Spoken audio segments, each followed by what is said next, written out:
I call this a hurt and rescue model. You're going to hurt them, but you're going to be rescuing them. So to influence by hurting, I would suggest that you take the existing pain, the pain that you're assuming they might have, then next to it, use a spreadsheet for this, or maybe a piece of graph paper. Write down in the next column the reasons you know they have the pain. So let's use an example here. And let's say I'm selling performance coaching. Let's say I'm selling business coaching, and the pain is they're burning the candle at both ends. They're always overwhelmed. And then I write down next to it the reasons for the pain. Not delegating. Don't have an appropriate team around them. Too controlling and holding on to stuff. There's some very good reasons there for that pain. Or not having the funds available to pay great people to do the job. Next to the reasons column, then place what the impact is of that pain. If I were to hand out a trophy for great salespeople, it would be how much impact, how much salt you can throw on the wound. Once you have the pain and the buyer admits that pain, guess what? You now explore the reasons for that pain. Is it because of this? And then you go into the impact of that pain.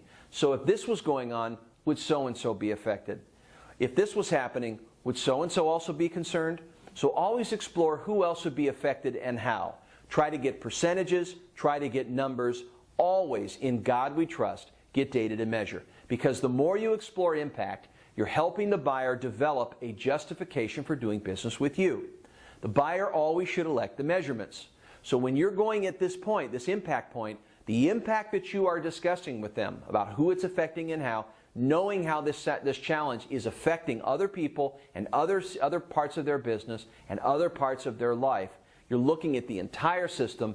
This is not just one problem. This is a multiverse of different situations. You've just taken a little seed of a need and you've expanded into a raging desire. Because now this person has realized throughout the interdependencies of the system how one thing is affecting another in a domino effect and another and another and another. And you're just digging in there and you're helping them realize with visibility what the real problem is.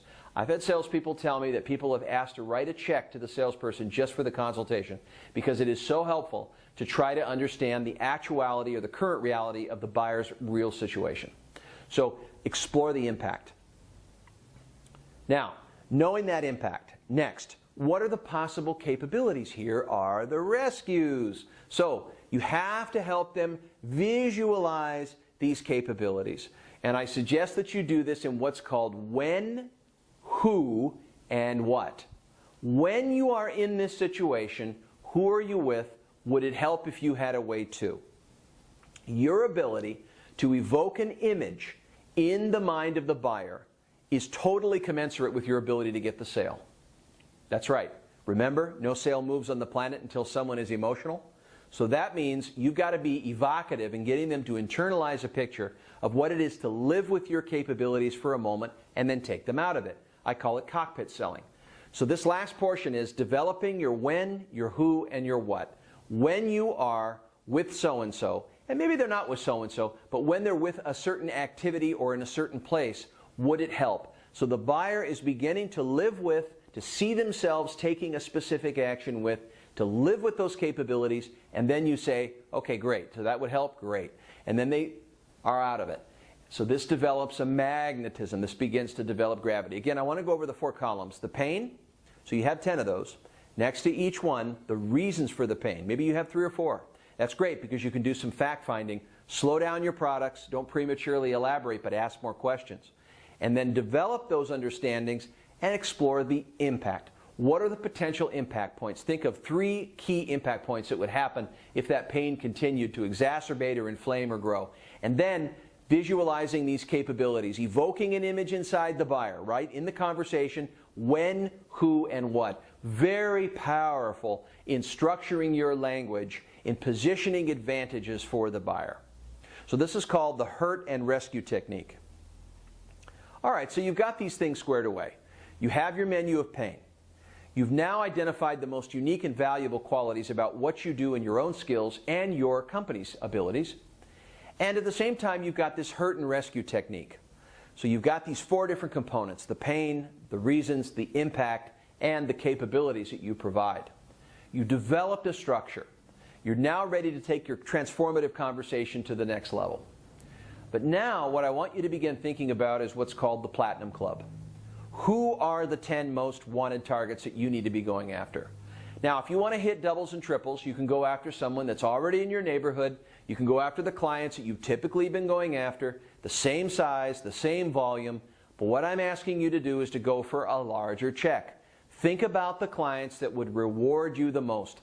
I don't care how high you think or how big you think. Don't limit your conceptual limits. Just take away any conceptual limits. Think, dream, go after it, go to the top, because they'll always bring the best out of you if you shoot for the stars. Go for impossible dreams. Don't be realistic. Don't try to avoid discouragement. If you want to shoot for Steven Spielberg as a client, I'm fine. Oprah Winfrey is fine. If you want to shoot for the most famous of the famous, do it. I don't care who it is, but set your sights on the 10 most wanted clients that you would love an audience with. And every day, you're going to be reviewing that client list, that potential dream client list, to see how you're going to take steps to move forward with it. Why not? There's nothing in the way of you wanting that. You want what you want, you choose it, and so it creates excitement. As long as these opportunities create excitement for you, it's doing the magic touch. If it inspires you, it gets you out of bed in the morning, it gets you to think new, it gets you to do different things, relate with people, rely on teamwork, you need to shoot higher. And shoot higher and higher and higher and higher and higher. The sky is the limit. There's nothing wrong with thinking big. So make your Platinum Club. These are the 10 most wanted client opportunities. Sometimes you're driving down the road. There's one. Oh my gosh, there's one. Or I've been looking in a magazine lately. Or I'd love to have so-and-so. Get rid of your doubts. You desire what you desire. Remember, you don't have to deserve what you desire. So please, right now, write down the 10 most wanted clients. Get together with someone next to you and communicate that and say, here are the 10 that I want most, and here's how I'm going to get them. Just think it through. Again, it's about taking you to another level of thinking. It's about what it does to you. It's not about what it is. So now, let's tune up your best weapon. Let's tune up what's called your BDP, your Business Development Prompter. What is a Business Development Prompter? Well, in the first 7 to 10 seconds, within some stranger's range, when you cold call them or you meet them for the first time, you make an introduction. And they ask 3 questions. Are you sincere? Are you competent? And are you genuine? Here's how you make sure and get that. Bob, we haven't spoken before, but I've been working with CEOs of X type of industries for the last 15 years.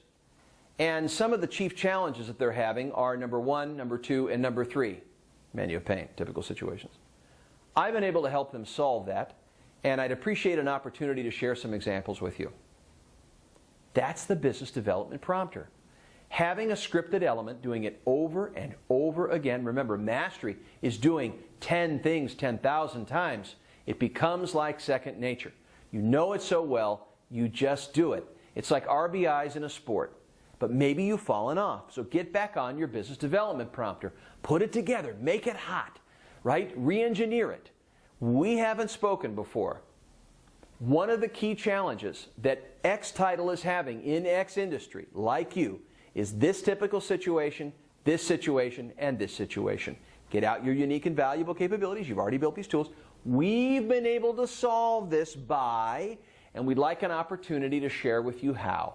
I'd like to share some examples with you. This is called the Business Development Prompter. I have been teaching this tool for 17 years.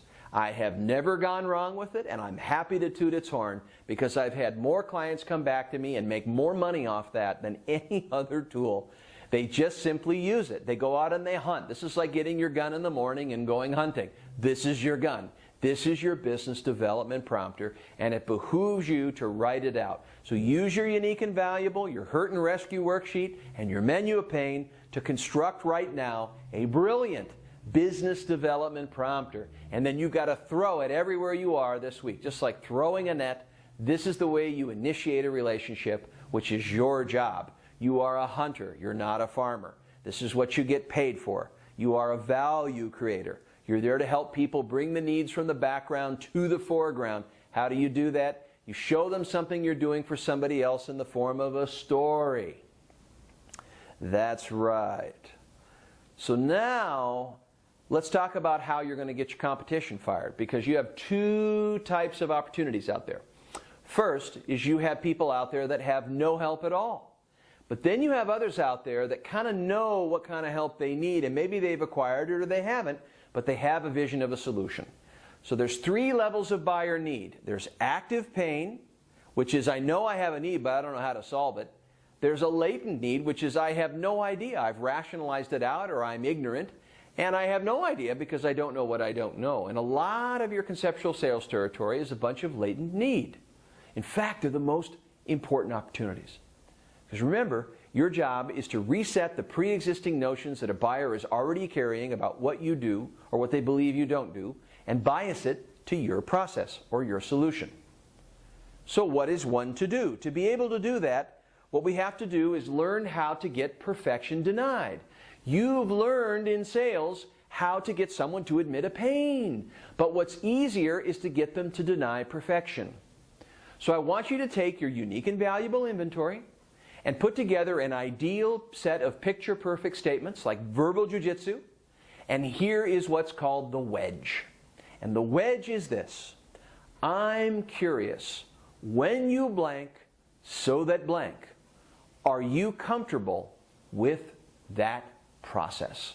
Here it goes again. I'm curious, when you blank, so that blank, are you comfortable with that process? Again, you do things that are unique and valuable. So try it out. When you say when you blank, you're saying when you do the capability that I do that you should be getting from someone else, even though they're not, so that you can eliminate a pain or you can gain a goal. Are you comfortable with that process? What are you doing? That person, by thinking about it, is going to deny perfection. They're going to say, no, I don't, quite frankly, I don't get that from anybody. I probably should. And your response would be, so maybe before that wasn't that important to you, and they say, well, it should be, and then you say, so what do you want me to do about it? Now you're in a position of power. And you can go into what it is that you do, how you're going to help them, and go into your spiel.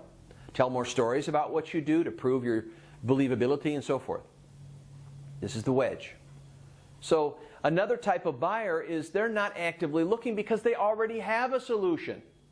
Well, then we got to get them to deny perfection. That's how it's got to work, is they already have a solution. How are they going to deny perfection? Well, simple. What they're going to do is they're going to say, you know, that's interesting. I don't have that from anybody. Maybe I should talk to you a little bit more.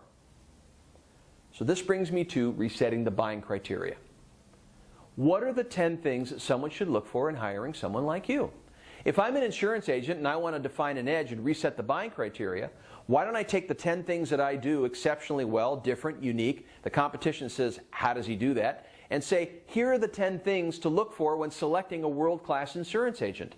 Here are the 10 things to look for in hiring a world-class shade consultant. Here are the 10 things to look for in hiring a world-class chiropractor. Here are the 10 things to look for in hiring a world-class coach. What are the 10 things? Here are the 10 things. They, and you take your unique and valuable element. This is a leave behind. This is something that you can give people as maybe a secondary measure. You're resetting the buying criteria. You're creating a demand for what you do.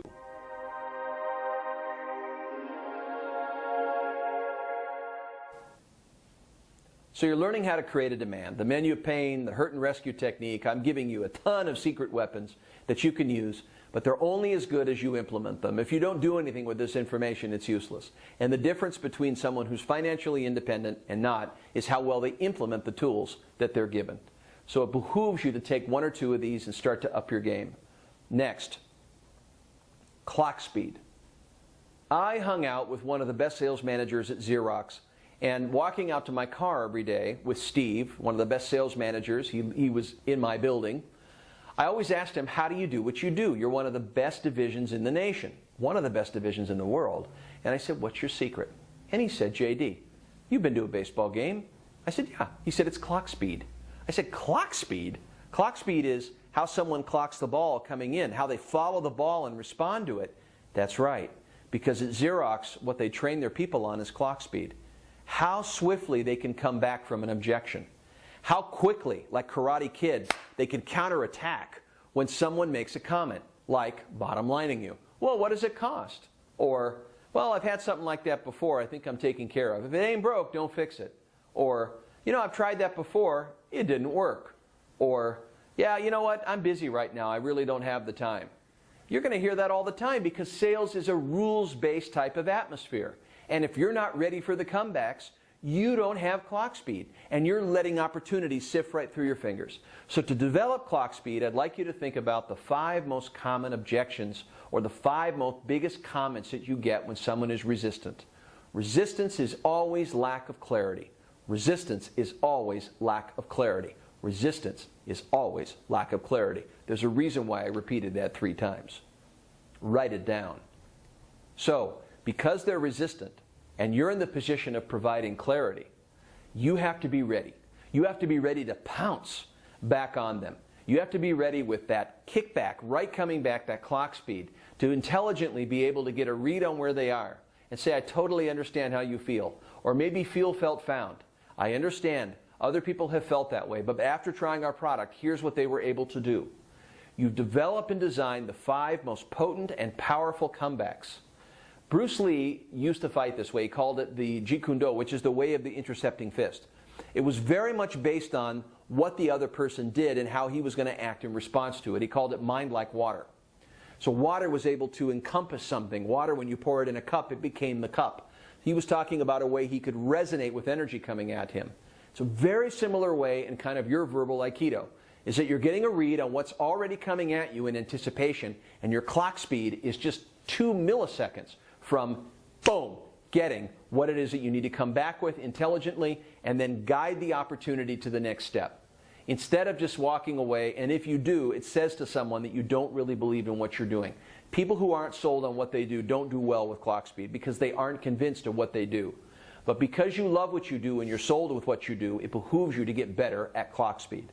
So practice with your manager and do some role playing right now in developing the 5 things, and form an A-B right now in teams and have the A person give you those 5 things, and B, see how quickly you can think on your feet and come back and say, I understand how you feel, or that makes a lot of sense. Would you be willing to consider an alternative? Or, I hear you about price. I'm prepared to answer that question, but if you could start off with a big picture of what's most important to you, I'd be able to answer that. Or, I appreciate your request for information. I have a ton of it. But to get right down to the point of what you'd really like me to give you, I need to ask you a few questions. So you've got to be able to turn those things around. It's those moments of truth that are some of those millisecond moments that count for the real big play. Remember, in sports, it only takes a few minutes to really win the game. Mark McGwire won his 70 home run record in 17 minutes, at bat. The pigskin in a football game is only 2 minutes. Everything else is just practice. Everything else is just logistics. So for you, this is the golf ball in the game where everything else is fooling around except that little second of focusing on the ball. And that's the one thing that you have to bring your attention to, is clock speed. So when you throw this sort of pain at someone and they're going to respond to you, there's 5 typical responses. Remember? They say, well, I'm having that problem. Or, I'm not having that problem, but I'm having a different problem. You're throwing the menu of pain, the business development prompter. Or maybe they're apathetic, so you throw a little bit more pain. Or maybe they're just a jerk and you branch to door and you got to let go of them. Great idea. Or they say, you know, I'm doing something about it. I already have a problem in place and I know how to solve it. These help you direct your strategy into that buyer because they all have different predispositions. Are they active in their needs? Are they latent in their needs? Or do they already have a pre-existing vision of what they want and how they're going to get it? You've got to incorporate a couple of strategies here. If you try to develop their needs when they already have developed it themselves, you're going to be out of alignment with them. Buyers that are in alignment are able to align because the buyer is able to elicit the actual need that they have by help of the seller and his story. So it's important that you state the reference story. Be ready for these responses. We'll talk about that more in a moment. On the reference story side, it's important that you master the art of storytelling. Great people tell great stories. Leave the process for later, leave the product for later, keep it in your back pocket, but prepare your stories, and here's the format. Remember the story arc of a film. There's always a setting, there's always a struggle, then there's a breakthrough, and then there's a resolve. That's what intrigues us as human beings. That's the archetype of the hero's journey. Star Wars was like that. A lot of movies are like that. The Hobbit was like that. The best made films have a story arc. They have a setting, a struggle, a breakthrough, and a resolve. So in business language, it would be the situation that someone was in, their primary challenge, the struggle, the reasons, you've already done your hurt and rescue sheet, the reasons for that challenge, the vision of a solution that the buyer had, what they hoped for, what they said they wanted, the capabilities you provided, and today, what's taking place is. So the situation was a buyer, coaching, the situation was a buyer who was spending their time on all these non-money making activities, time wasters. The reasons were is they didn't have the support staff to handle it. And they didn't have a game plan on who they needed to hire next or a budget. But they said they wanted to be able to surround themselves with a power team and be able to get focused and drive their business 2-3 times growth over the next year. We gave them those capabilities. Step 1, step 2, step 3. And then today, they are at 3 times growth. It's very exciting. Let me share another example with you. The reference story. The situation, the primary issue, the reasons for the issue, what they said they wanted, and what you did about it, and how they are today. This reference story is extremely powerful. Write down 3 of them. Maybe make this an assignment. So as you're calling on new opportunities, you're looking for the gatekeeper. How do you get to the gatekeeper? Well, I like to use ambiguity a lot. When you're calling someone, what you do when someone says is, what is this about? You say, well, let him know that your name is on the phone. Always say high level to high level. Efficiency selling is about saying, John Davidson for Joe Dokes. This is efficiency selling. John Davidson for Joe Dokes. Why? Because that's the way high-level people talk to each other. Somebody can't say, well, who's calling? Well, no, I've already said that. John Davidson on the line for Joe Dokes. High level to high level. If they say, well, does he know what this call is regarding? I would say, yeah. Did you let him know John Davidson's on the line? No. Let me put you through. Hi, Bill. John Davidson's on the line. Who? Yeah, John Davidson's on the line. You don't know who he is? No. Okay, ask him what company he's from.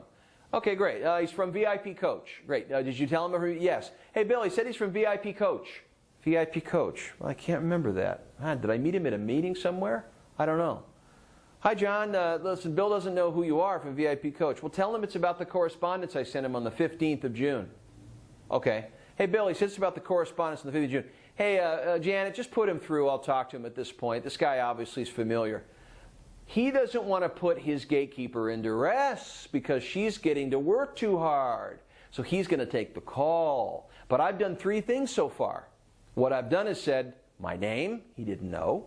So she has to do another effort. Then I've said my company, he didn't know. Okay, more effort, then she's got it. So we've got this ping pong effect. By the 3rd time he gets on the phone, then I get through. If that doesn't work, then warm up the gatekeeper. Candy, I'm really glad I'm on the phone with you. I'd like an opinion from you.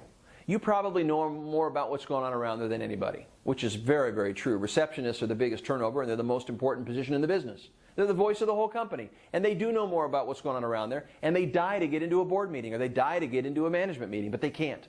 But they know everything that's going on because they got their ear to the wall. They know the internal to the external. They're the bridge.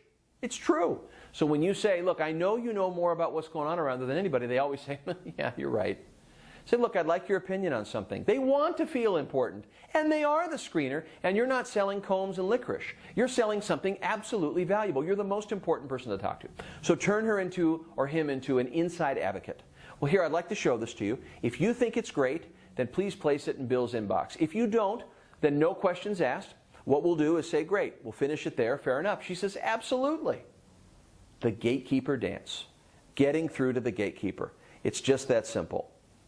So now you've tightened all this stuff up, and you're ready to make your call introductions, and you've got your goals and your algorithm together, and you've already made your plan, you've got your ultimate reference story, but now you get someone on the phone, you've deployed your business development prompter, they want to know more, you're having a good conversation, but you've got to make them a qualified suspect.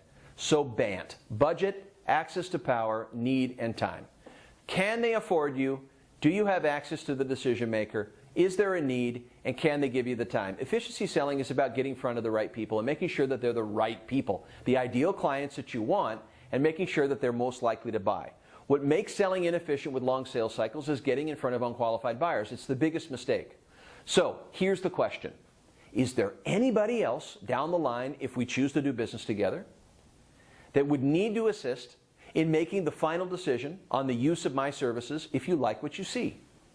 Bob, you know, if we get together for this meeting and we want to go forward, is there anybody else who would need to assist in coming to a final decision on the use of my products and services if we like what we see? Or another way of asking is, hey Bob, I just want to know down the line, if we get together and you want to go forward and you're excited, what has to happen next? Qualifying. Is there anyone else who would need to assist in making a final decision? Write this down word for word. Making a final decision if you like what you see on my products and services.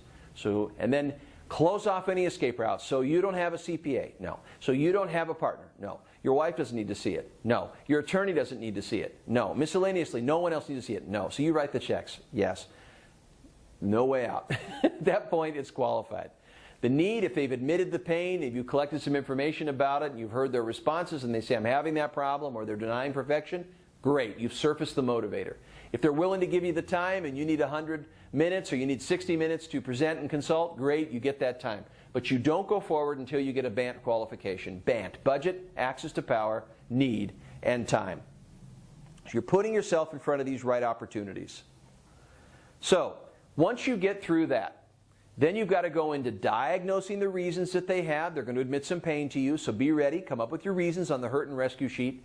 Ask them about impact. Is this affecting? Is this affecting? Is this affecting? Is this affecting? Is this affecting? By how much is it affecting it? Is it intangible in terms of what they're going to measure? Are you displacing an existing cost that they're having? What's the value justification? All of the value and the measurements come from exploring impact. Don't skip it. And then the when, the who's, and the what's. Once you get there, then you go into proving and cost justifying. John, I'm 100% confident that I can help you, and I'd like to prove that to you. Would you give me that opportunity by taking a more serious look at my company? I didn't ask him to buy, I asked him to take a serious look at my company. Here's the reference story. Let me show you some examples of how we do it. Are you going to want a proposal from me in the next couple of weeks, or by tomorrow, or next 2 days? Yes, the buyer now has no closing anxiety. They're probably going to tell you what they're going to need to do to buy. So John, just so there's no surprises, what would you like to see in the proposal? Well, I'd like to see the number of hours, the materials, the time frame involved, and so forth.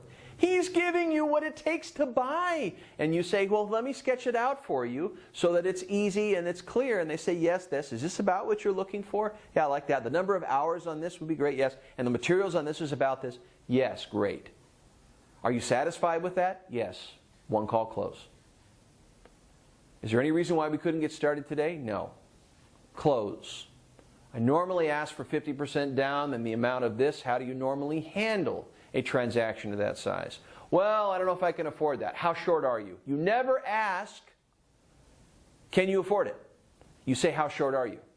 Well, it's $15,000, right? Okay, well, I can pay 13. Great, I'll take your 13. We'll put $2,000 on a receivable. Let's invoice it. The close. The imaginary neck brace.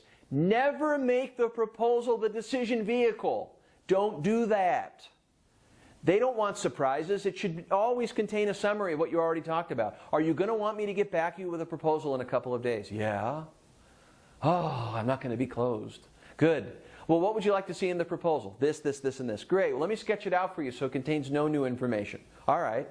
Is this about what you're looking for? Yeah. These hours in here and this thing? Yeah. That's about, yeah, great. Are you satisfied with that? Great. Is there any reason why we couldn't get started right away? No. So I'm going to need a check in the amount of $15,000.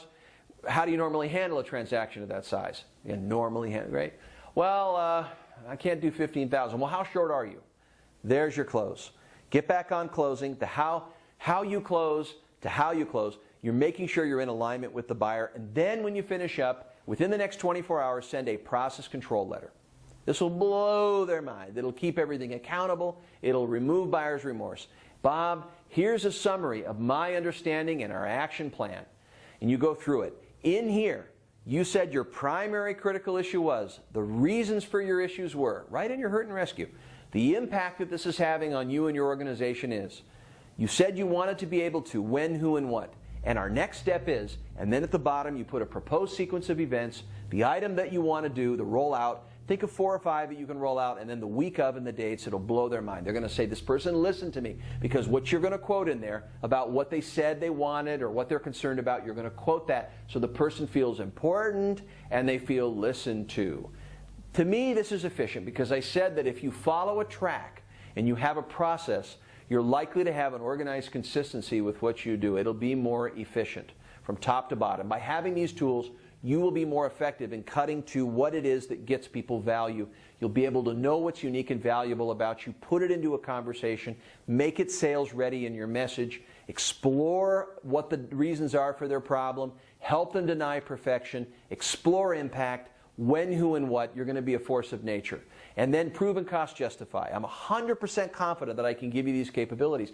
I'd like to prove that to you. Would you give me that opportunity? Yeah, sure. Yeah, I'd be happy to give that opportunity. Great. Let me show you some examples of work I've done. Reference story.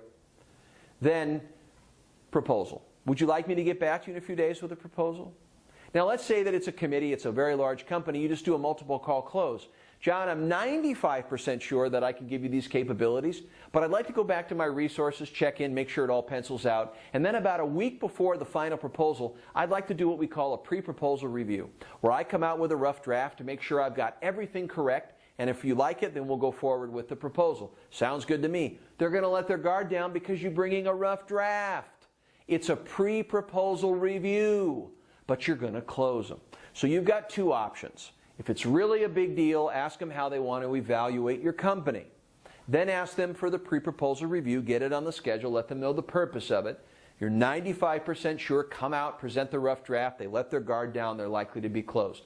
You're trying to remove closing anxiety. That will dramatically speed up your sales cycles. So several steps. The front end, stimulating interest, diagnosing the needs, diagnosis, impact, visualizing, and so forth. Proving and cost justifying, closing using the imaginary neck brace, the 1-call close, the multiple call close. It's a process.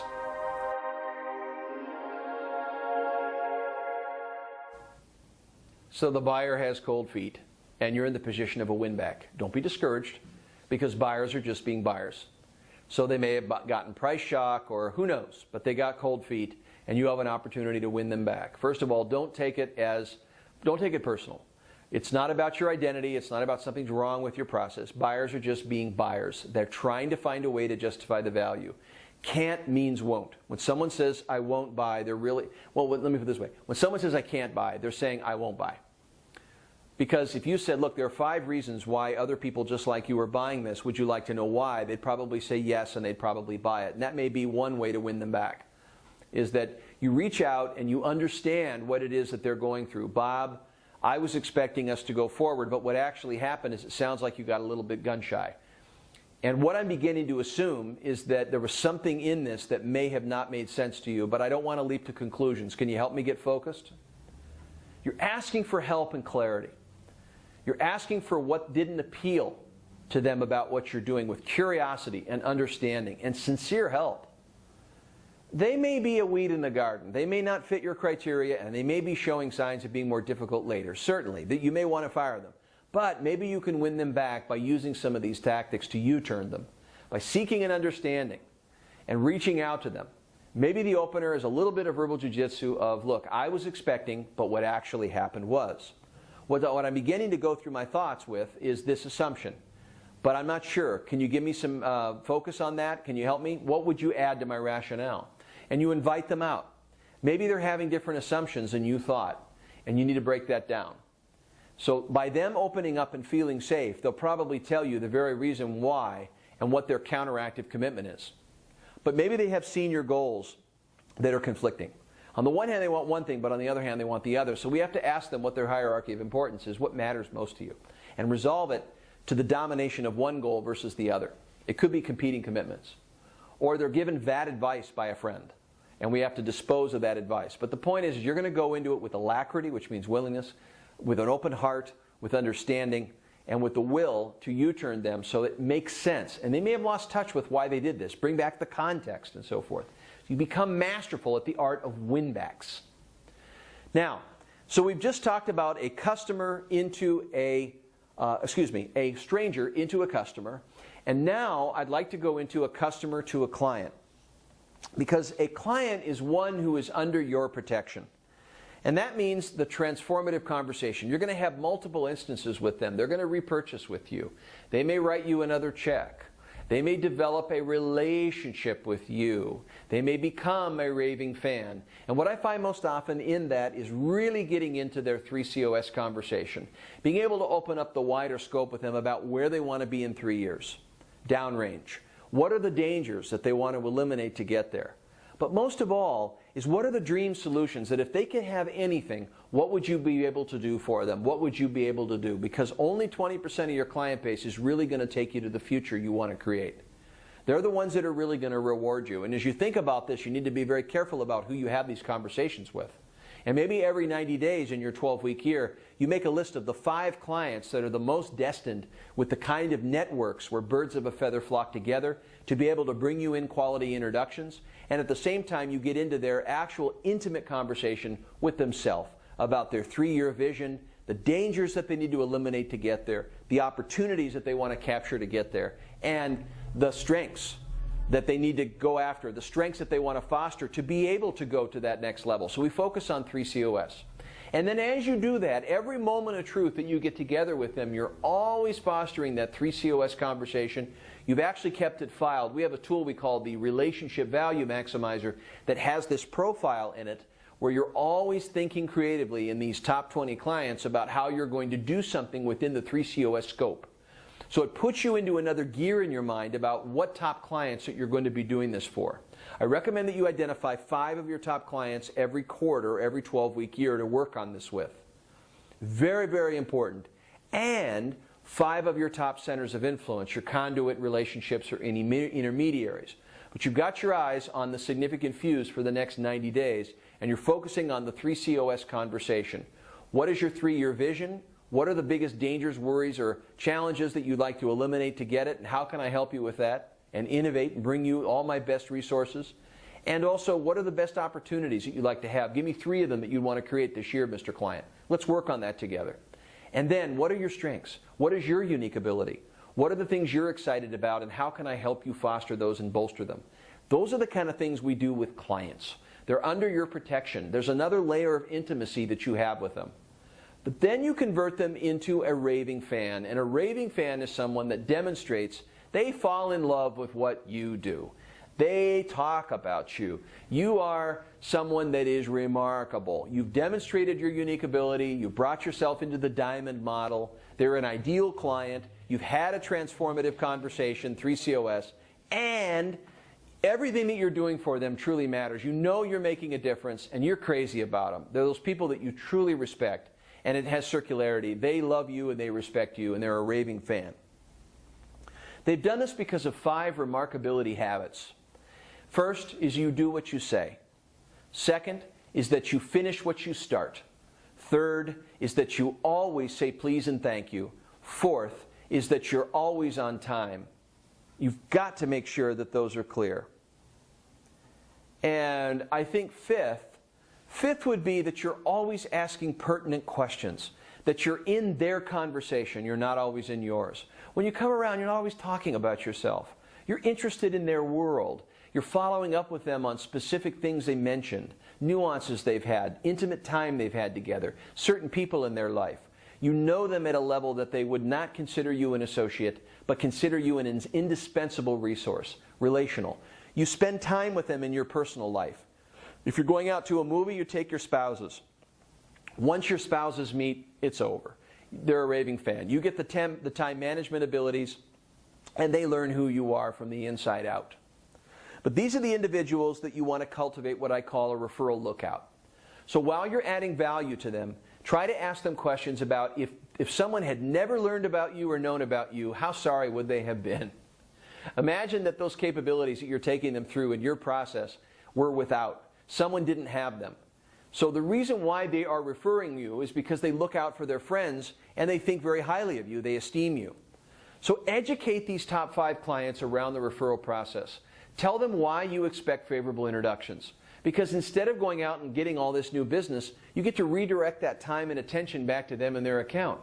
And they wouldn't want to refer anyone to someone who didn't take their vested interest to heart like that. And that down the line, if you've blown your client's mind, you expect 2 favorable introductions in other words, in the reward of what that's really doing. You've blown their mind, right? Think about that. In response to that, or in exchange for it, you want to offer those opportunities. And so they're going to say, well, you know what, I'll be happy to do those introductions. You've blown my mind. But see, that's fair. You haven't taken, or they haven't taken the risk, because now you've delivered, and they're going to be giving you those 2 favorable introductions.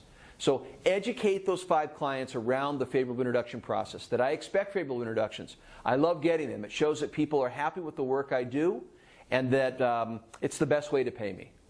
And that I think I've earned a favorable introduction. And the reason why I've earned it is, instead of going out and doing all of this legwork to get all this business, I've directed all that time and attention back to you and your account. And you would never refer someone unless they had your vested interest at heart like this. And that I would only expect 2 great favorable introductions in exchange for blowing your mind. That's your referral conversation. That's the referral education conversation. Then you go into narrowing the frame of reference. And the way you can do that is by what I call pivots. Now pay attention, because 7 times a day you can pivot. There are referral pivots, and I call this systematically asking. Whenever you deliver help to someone, always ask for a report card on a mini notice. So you can say, look, John, were you happy with what we just did? Yes. Great. Who do you know that would appreciate the same level of service? That is what I call a RDQ, a referral detector question, RDQs. Who do you know that would appreciate the same level of service? Or, hey, when you think of someone who does this, do you have someone on your list to refer to? Those are referral detector questions. Those give you favorable introductions. Pivots come in the form of paying compliments to people. Look for opportunities to compliment your A-level clients. Tell them what you like about them and be specific.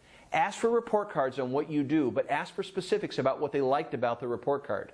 And then when they're thinking of a favorable introduction, paint your ideal client criteria, bring up some of the typical situations on your menu of pain, and also bring up your Platinum Club that will help them narrow in on maybe bridging you to some of the biggest opportunities of your dreams. You have to narrow the frame of reference for them to be a favorable introduction giver. Cultivate a referral lookout by, during the process, helping them see that someone without your help would be absolutely marginalized, and that they also feel empathy for helping people in the way that they've been helped. They want to pay it forward. This is called cultivating a raving fan. Systematically asking 7 pivots per day to pivot to a referral detector question. So you compliment them. Well, who do you know that would have the same type of traits? Who do you hang out with? Or narrow the frame of reference. Or maybe say, look, asking for a favorable introduction is like asking if you know any good jokes. I know so many, but I can't think of one. And the person says, yeah, you're right. You say, look, do you go to the gym? I do. Has that person that you go with, your gym partner, have they ever mentioned that?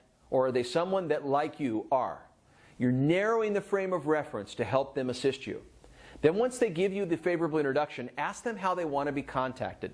What you want to do is get them to make a phone call first, or pre-write an introduction that introduces you, your unique process, your unique ability, and say, look, I've already pre-written a letter. I know it's hard to sell me. Just forward this out, change it the way you want to, and when someone responds to it that you want to refer me to, just say bingo in the subject line, and I'll make sure and contact them. When you contact the nominator's referral, here's what you do. Within 24 hours, you contact them by saying, I promised Joe Dokes that I would contact you today at 3 o'clock. Very powerful statement. I promised, I keep my word, and Joe, I owe my thank you to. You're creating a positive obligation to talk to you. I promised Joe Dokes that I would call you today at 3 o'clock. Joe mentioned that I could help you with your business. He also mentioned that you were interested in getting help with. That's your opener. Then go to your call introduction. What I'd like to do is learn a little bit more about you and your situation, and then tell you a little bit more about how I'm helping other people, and tell you about some clients I'm working with. And then by that point, we'll be able to mutually decide whether we should proceed any further or not. Does that sound comfortable with you, Mr. Bill? It does. So you run right into the front end of the call. I call this the honor greeting. You've got those 3 statements. I promised so-and-so that I would call you today at 3 o'clock. He mentioned that you would be interested in, and he thought that you would also be helped by me because. You're stating those 3 statements. He mentioned that I could help you with X. He also mentioned that you were interested in X. That's setting up the foundation, the framework, the motivator to talk to you. Then the call introduction. What I'd like to do is introduce you to myself and the services I provide, and tell you about some other clients that I've been working with, like Joe, our mutual friend. Then I'd like to learn about you and your situation. By that point, we'll both be able to mutually decide whether we should proceed further or not. Does that sound comfortable for you? Green light. Now you go into, right there, he's expecting you to say, Great.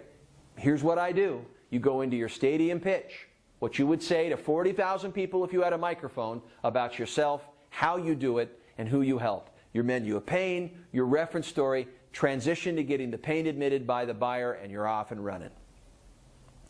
So this is called the freeze frame, is getting people to frame the narrow frame of reference to do this. Putting together the power introduction letter is a great idea. Using this honor greeting is a fabulous follow-up. Narrowing the frame of reference and educating this client around the referral process, turning them into a raving fan.